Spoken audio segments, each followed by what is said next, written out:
It's our purpose to bring to bear the principle of common sense and rational discussion to the issues of our day. America was created at a time of great turmoil, tremendous disagreements, anger, hatred. There was a book written in 1776 that guided much of the discipline of thinking that brought us to the discovery of our freedoms, of our God-given freedoms. It was Thomas Paine's Common Sense, written in 1776, one of the first American bestsellers, in which Thomas Paine explained by rational principles the reason why these small colonies felt the necessity to separate from the powerful Kingdom of England and the King of England. He explained their inherent desire for liberty, freedom, freedom of religion, freedom of speech, and he explained it in ways that were understandable to the people, to all of the people.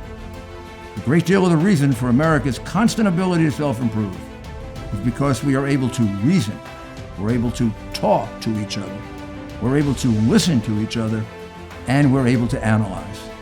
We are able to apply our God-given common sense. So let's do it.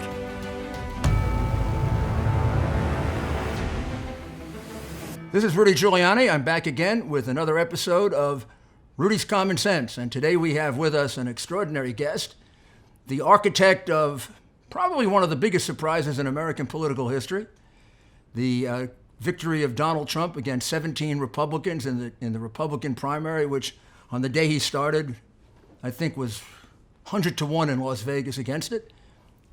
It was Donald Trump, Corey Lewandowski, four other people on one side and the world on the other side. And within a few months, he became the leading candidate and then periodically and systematically wiped away the field. And then, of course, went on to be president. So I think it's a good time to talk to the president's very, very good friend, probably his most loyal supporter, and the man who made it possible for us to have this great president, Corey Lewandowski. Corey, it's a great pleasure to have you, and I think we have you at exactly the right time. Because a lot of our supporters, a lot of the Trump supporters, are a little nervous today. Because although we don't believe polls, they still have basement Biden leading, which we can't understand. We can't understand how a man in a basement is leading who can't speak English anymore. And we've got a weekend. Look, the headline in the Washington Post is a weekend of mass murder. A weekend of mass murder. And we have this all in Democrat. They don't point out it's all in Democratic cities and states. All. And why is the president behind, or is he behind?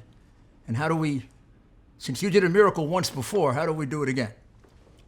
Well, Mayor, thank you for having me. You know, it's such a pleasure to be with you. You've been a hero to me and all of the families of the 9/11 tragedy, for your leadership in that city, for what you've been able to do, and your work to make sure that our great president wasn't impeached was paramount. You sat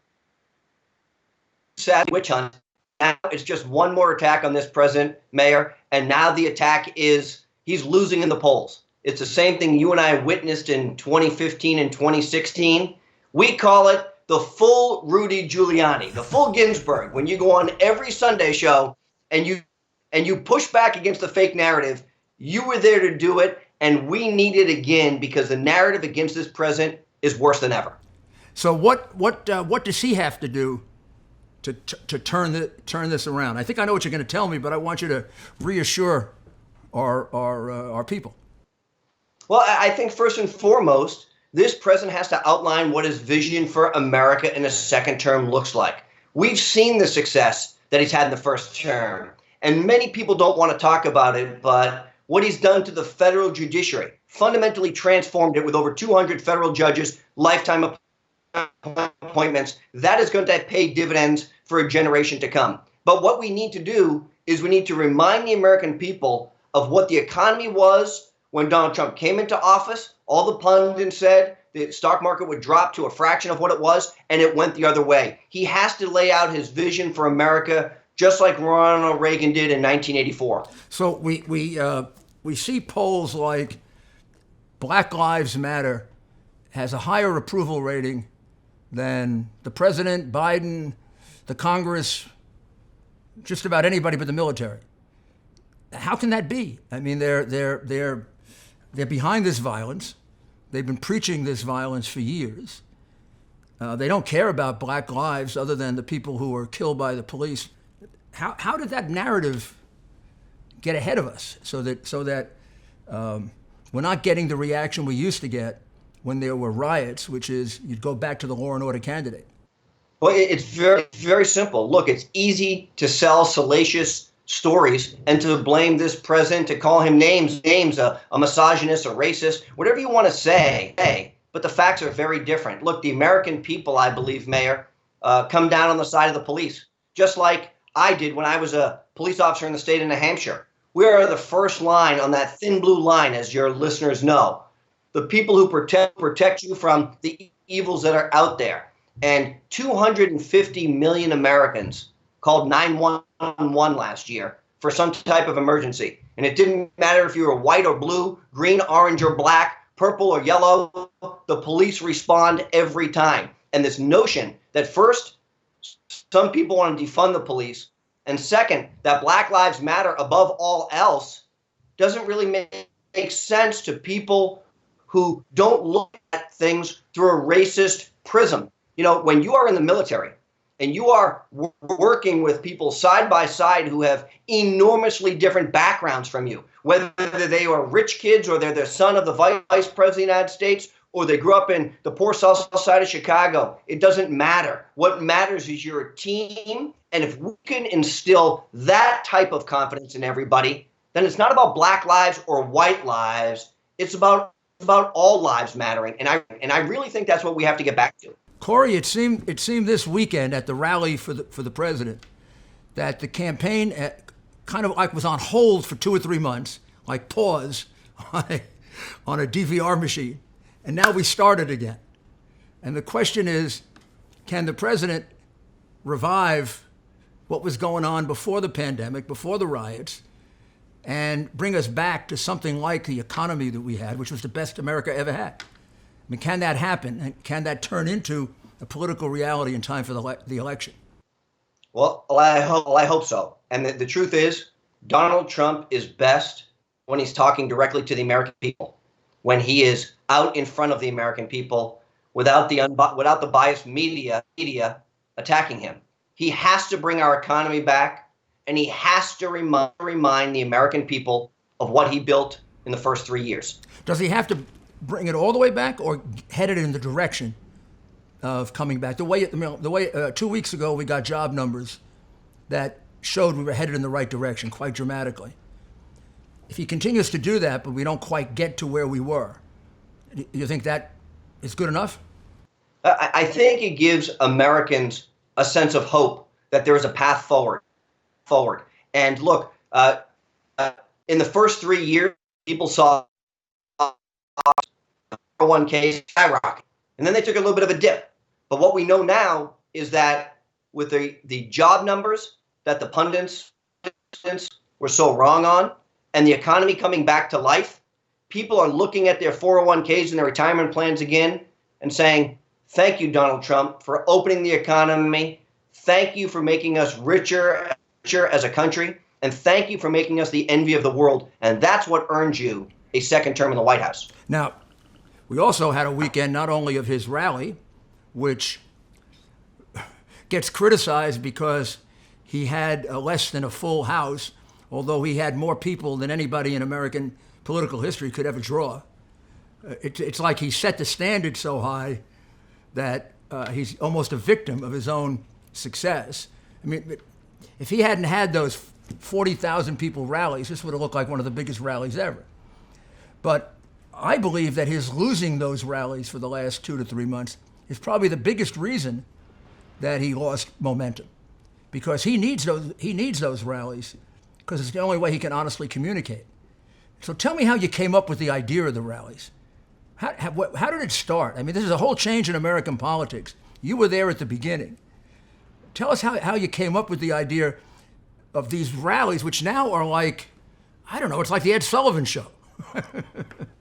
It's amazing, Mayor, because I had the privilege to work for a candidate who understood the media better than any other candidate. If you would have told me a 70-year-old guy would have dominated the presidential election by Twitter and presidential rallies, I would have said, no way. But that's what he did. And he always wanted a bigger crowd. He always said, don't ever shut the tickets off. There are more seats available. He understands optics better than anybody. We will be back in just a few minutes. When your life is in chaos, your home is your safe haven, your most valuable asset. Imagine losing your home to some online scammer. In an instant, you have no place to live, and your home, your security, your nest egg in an emergency isn't yours anymore. Is this even possible? In a word, yes. It's called home title theft, and the FBI calls it one of the fastest growing crimes. My friends at Home Title Lock demonstrated how quickly and easily online scammers can steal our homes. This is a legal title to a home in California. All home titles, yours and mine, are vulnerable. They're kept online, where thieves, foreign and domestic, hunt them. They simply print your home's title, forge your signature, stating you sold your home, put a fake notary seal on it, and refile it as the new owner. In an instant, your home is theirs. Then they can borrow against it, and you'd be responsible for the payments. Or they could try to evict you. I'm serious. Your bank doesn't cover you, and neither does your homeowner's insurance. Home Title Lock does. For pennies a day, Home Title Lock puts a virtual firewall around your home's title. If some cyber thief tampers with your home's title, they're on it, helping to shut it down before you lose your home. Here's what I want you to do. Go to HometitleLock.com and register your address to see if you're already a victim and don't know it. You will receive 30 days of free Home Title Lock protection using the promo code Rudy. You need to do this now. Get 30 days of free protection with promo code Rudy at HometitleLock.com. Welcome back to our interview with Corey Lewandowski. I came into the campaign in 2016, and the first rally that I went to is when I knew he was going to win. Way back, 8 months earlier. I had been run for president myself. I campaigned for 3 candidates heavily, for McCain just about as his principal surrogate. I never saw anything like this. And we were 8 months before the election, 9 months before the election. It was like the election was going to be tomorrow.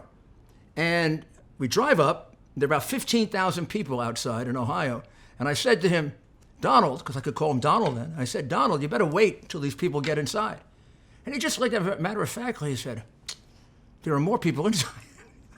I said, what? He said, oh no, there are 20,000 inside. And I thought he was exaggerating. Every once in a while he exaggerates a little, not much, right? I thought he was exaggerating. I walk in, it's like 22,000. It's like 22,000 people inside, and it's the day before the election. And he finishes, and I said, you're going to win. He said, oh, nobody knows that yet. I said, nobody has enthusiasm like this. But he's got to get back to, I think something happens when people on television then see that. It ignites their enthusiasm, and then his numbers go up, and the fact that people are going to participate becomes certain. For sure, they're going to go vote. Those people who wait out there for 2 days, they're going to go vote. A lot of people can say they're going to vote for somebody, but these people are really going to go vote. So is he going to have a schedule of those rallies, even if they're a little bit smaller? You bet. He has to. Look, he feeds off of these rallies as much as they feed off of him. We know that, yeah. It's his opportunity to directly interact with those people there. He loves the excitement that they bring. So you're going to see more and more and more of these, and the people love them. But I still didn't get the answer to my first question. How did it all start? Where did this new phenomenon in American politics start? I'll tell you what happened, Mayor. In New Hampshire, we brought Donald Trump to a house party, somebody's house. And when 400 people showed up in this guy's house and destroyed the place, he said, we're going to need a bigger venue. It's like the line from Jaws. We're going to need a bigger boat, okay? He says, we need a bigger venue. I said, nobody has a bigger house. And he says, book me the biggest place you can get and I'll fill it. And that's how it started, and we just kept on going. It just kept going, getting bigger and bigger and bigger and bigger and bigger. And then he would start in with, he's going to talk to the fire marshal, so they let more people in. I remember one we went to, and there were empty seats. There were empty seats. And he said, there are 15,000 people out here, and there are empty seats. They said, the fire marshals won't let it in. He said, let me talk to the fire marshal. The other thing people don't understand, it's true. But maybe they got a little of it, it's a heck of a lot of fun to campaign with him. I mean, didn't you have some of the best fun you've ever had just campaigning with him? You know, Mayor, you know it because you saw it. It was the most amazing ride anybody could ever have gone through. You know, I grew up a kid in Lowell, Massachusetts, in a single-parent household, you know, with no money, no privilege, and to have the opportunity to spend a year and a half traveling with Donald Trump, right? I mean, that is the American dream. Yeah, you know, now, Corey, you have a permanent place in American history. That has to be wonderful. When you think about it, when they write about this campaign, no matter what happens, when they write about the campaign of 15, 16, they're going to say somebody came out of nowhere. What did he have, 1% in the polls? And he defeated 17 candidates, some of whom were really, really established, very solid candidates. He didn't beat like the bum of the month, like they used to, boxers sometimes would do. And he did it with you, Hope Hicks, 3 other people. This is history.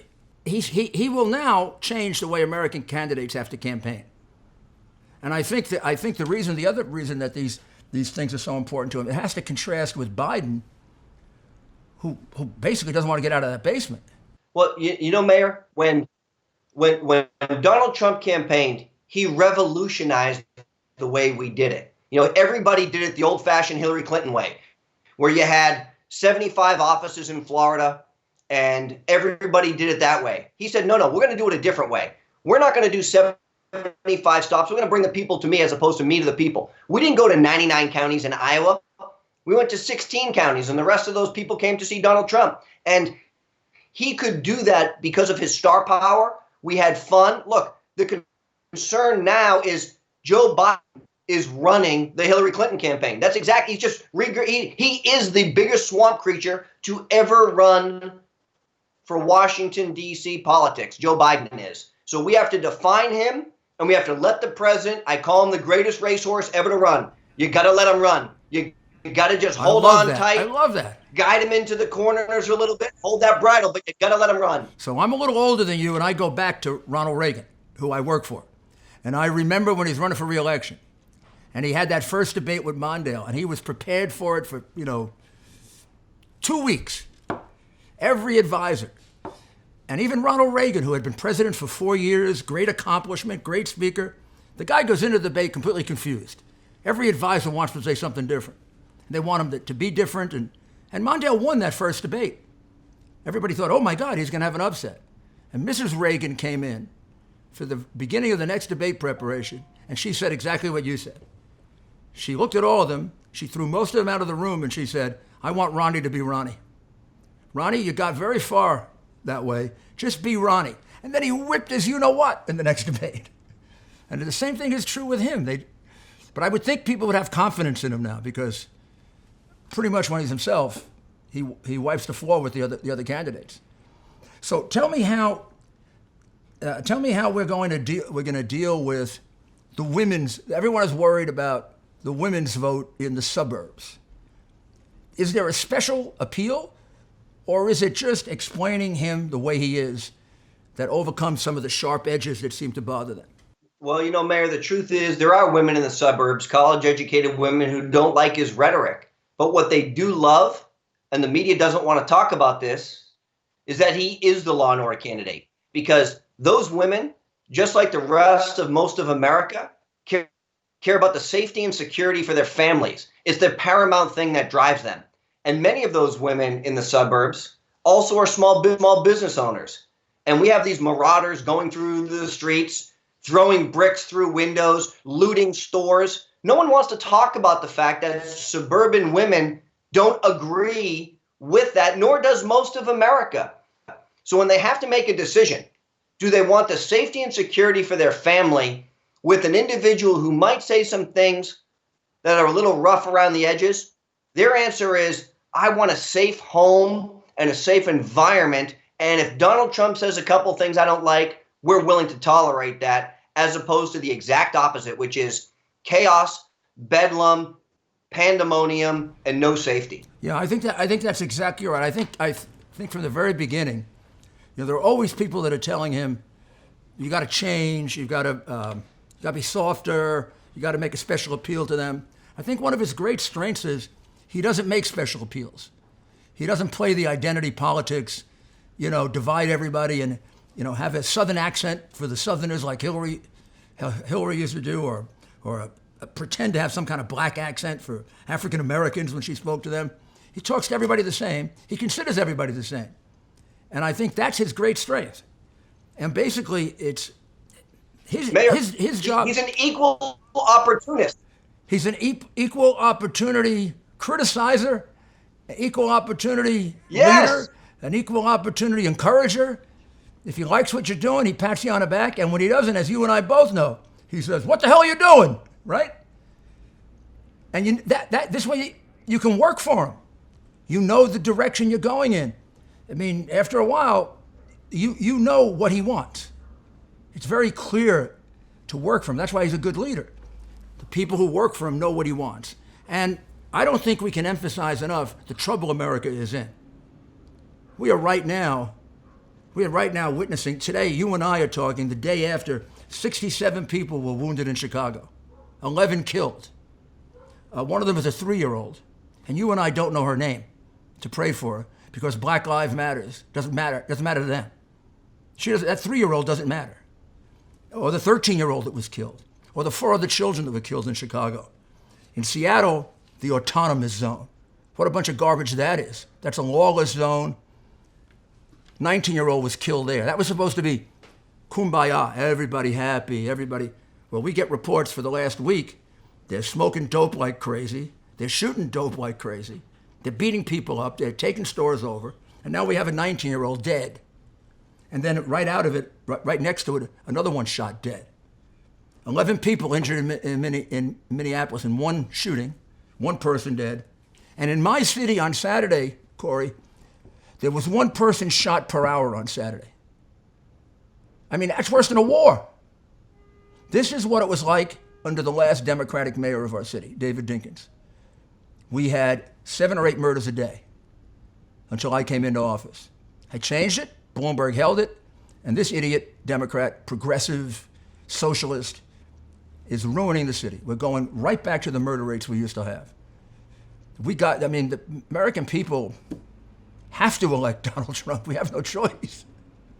We have no choice if we want to keep our cities functioning. Mayor, this election is about the safety and security of our families and the next generation. It's not just about us. If it's about us, it's one thing. But the fact that you can't walk down a street in Chicago and fear for your own life, we deserve better as a country. It's safer in Afghanistan and Iraq for our soldiers than it is on the south side of Chicago. That's what the fight should be about. That is This true. fight should be about making our cities safe. Number one. And then the economy. I know the economy is always considered number one, but I've always believed when safety is at issue, safety becomes number one. So when I ran for mayor in a city that was 6-1 Democrat and hadn't had a Republican in 2 generations, I won because there were 2 riots, 2,000 murders a year, 12,000 felonies a week, and people couldn't move out of their houses. And we're getting to that point again. It's terrible. It's like we solved this problem, and it's coming back again. And we have got to win, and we've got to win the House and Senate too. How do you see that? Well, look, I think we've got a real battle in the U.S. Senate. The Democrats have done a good job of recruiting candidates, but it's paramount. If we're going to get the Trump agenda accomplished, we need to hold the Senate. We've got some races that shouldn't be as competitive as they are in the U.S. Senate, but we've also got some real opportunity, like in Michigan, with John James, African American. I know, John. Great candidate. He inspires you, inspires me. People should know about John James. He's an African American. He's a great military record. Almost won the race for governor that he ran for, out of nowhere. The Senate 2 years ago. For the Senate. Yeah, he almost won the race for Senate out of nowhere. He's a heck of a candidate. Be a real addition to the Senate. He's a great guy. And look, and in the House, we've got some opportunities here in my home state of New Hampshire. We're going to win a congressional seat here, which will help flip that House back and make Kevin McCarthy the Speaker. We have to retire Nancy Pelosi and Jerry Nadler. And AOC and the rest of the crazies, Ilhan, Omar and Rashid Tlaib. These people do not represent the values of the America I grew up in. No, they actually have an alternative for our government. And that's what's playing out in the streets. These people are attempting to overthrow our constitutional government as we know it and replace it with a socialist government that fits what they want. And I don't think we realize yet how serious this is, because we haven't read the things they wrote 4 and 5 years ago. I don't want to equate it to Hitler, but Hitler in Mein Kampf told us what he was going to do to us. We ignored it, and he did it to us. The Muslim extremist, bin Laden, wrote what he was going to do to us, and we ignored it, and he did it to us. These people have written what they want to do to us, and they are now doing it.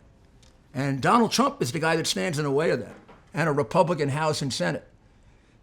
And I think if it happened, the Democratic Party would then go fix itself. Don't forget, Mayor, if Joe Biden, God forbid, gets elected, those are exactly the people he will rely on for his policy initiatives. He will turn to AOC and Rashid Tlaib, and they will have an undue influence on the American people because they will have the ear of Joe Biden because he doesn't know where he is most of the time, so he'll be listening to them. How is it that the American media has become so cynical that they can watch Joe Biden display clear symptoms of cognitive impairment, serious cognitive impairment, and not even raise the issue that he should be examined, that he really has an obligation to the American people to explain what this is? I mean, if it were Donald Trump or one of our candidates, and they forgot their wife, and they forgot what state they were in, and they forgot their own name, you know they would demand a press conference, they would demand doctor's reports. Number two, the man's a crook. The man's been a crook for 30 years. The proof, there are witnesses ready to testify to it. Even our Justice Department is protecting him against that. I don't get where this protection comes from. I was a prosecutor who believed you prosecute Democrats and Republicans. You don't get that's not how do they let this guy get away with murder? What? I mean, you put a babbling idiot like that on television, people want to know why he's babbling. Look, the truth is the media does not want to go after Joe Biden because it doesn't fit their narrative. The media, by and large, is so far to the left that they've lost the American people. They've lost the days, Mayor, where we could watch ABC, NBC, and CBS and not know what the reporters' biases are long gone. These people now want to make the news, not report the news. They want to be the story, not report the story. And we see it time and time again where they inject themselves to become the story so that they can promote their next book. They can be the person who decides what is newsworthy. The American people have lost full confidence in the media, and that's why they have somewhere around about an 8% approval rating. I do believe, Corey, the reason they hate him so much is he's the only candidate, the only person so far that has really stood up to them. And he's holding a mirror to them, and he's letting them see how corrupt they are. And they can't stand it. They got to get rid of him because he blows their game. He blows their power game. And that's why they hate him in almost an irrational way, which is hard to campaign against, but we got to do it. And you're the best at it. Look at that smile on your face. It's terrific. You're a happy warrior. Well, Mayor, look, he's not just fighting the Democrats. He's fighting the left-wing media. He's fighting the never Trumpers who don't want to see our country succeed. He's fighting the Democrats. But what you and I know about Donald John Trump, this guy loves to fight and he always wins. Yeah. So I'm on the side of the champ, and I'm ready to go toe to toe with anybody. So I'm ready. We are so fortunate. I mean, we Americans are so fortunate to have a guy with that spirit, because you match his spirit. And even though Donald Trump is exceptional, and I've known him for 30 years, I always knew how strong he was. I didn't think he was this strong, but I always know how strong he was. Even if you're Donald Trump, you need a few people that you can turn to, and they're there and they support you and they don't run away. I mean, most people run away, but you never ran away, and I know that from having represented him during the impeachment. This is a guy with a very large pair of, well, you know what I mean. Well, that means a lot coming from you. I'll tell you. Hey, in politics, loyalty is number one, and I've given up, and I know you have too, significant opportunities to stand by this president because it's the right thing for our country and for our families. And so for the last 6 years, I have not questioned 1 second of my time supporting this candidate, and I know that my children are going to grow up in a better place because of it. No, we both lost money and friends over it, right? A lot of it. Yeah, a lot of both. A lot of both, yeah. And I don't question it for a minute, because I think maybe one of the things we don't convey well enough is he's really doing this because he loves this country. This guy really loves America. And he's the only president in my lifetime, except for Ronald Reagan, that operated from that premise. Ronald Reagan operated from the premise of, I put America first, I love America, then I figure everything else out. And that's what we need to bring our country together. Well, you're so right. And look, Ronald Reagan had a big impact on my life. I named my son after him. His name is Reagan, after our president. If I had another one, maybe I'd call him Trump. I'm not sure. But Ronald Reagan has been my mentor and my hero since I was 7 years old, and I didn't know what politics was. And now to have the opportunity to have a small role in helping this president be successful. One of the biggest roles, my friend. One of the biggest roles, and one of the people he depends on the most. And we had the honor of talking to him, Corey Lewandowski, and we'll be checking back with you throughout, because this man knows how to win, and he's demonstrated it. And we're very lucky to have him on the side of protecting America. Thank you very much, Corey. And my best to your family. Thank you. Thank you, Mayor. And a belated happy Father's Day. Same to you. Well, that was a really interesting interview with a guy who made history, and I think is going to do it again, Corey Lewandowski. And I think you can see why. You can see the personality. You can see the drive. I meant to mention, a lot of people demean Corey as they do me and everybody else that supports Donald Trump. But Corey Lewandowski is quite a well-educated man. Corey has a bachelor's degree. He's got a master's degree in political science. He graduated the New Hampshire Policing School. He graduated the Sea Cadet School. He has experience in law enforcement. He's got significant experience in business and politics. This is a very, very well-rounded young man. And, of course, he presents himself on television with a special quality that's quite honest, a quality of optimism and a quality of great love and patriotism for the country and complete confidence in our president. Because, like a few of us, he's really gotten to know the president. And I will tell you, we hurt. We hurt for when the president is attacked the way he is. Because we know he can take it. But we know no matter who you are, it has to hurt you and has to hurt your family. And he doesn't deserve it. He doesn't deserve it. All he's trying to do is what's best for this country. Sure, he makes mistakes. Everybody does. But it comes out of a love for this country, not out of the kind of cynicism we see with the Democratic Party attempting to nominate a man who can't get out of the basement. I mean, how can you possibly consider putting an impaired person in the White House in a time of domestic turmoil and international trouble? Very, very sad what's happened to the Democratic Party. And I know this is very self-serving as a Republican, but this country needs for the Democratic Party to get strongly rejected in 2020. Be the best thing for the Democratic Party. They'll go back and they'll reform themselves, as political parties do when they get rejected, as they did back in the 80s and then got Clinton. So I'm asking you to really participate in this election. And we will keep bringing you people that have insights into it and that can get beyond the headlines and tell you what's really going on.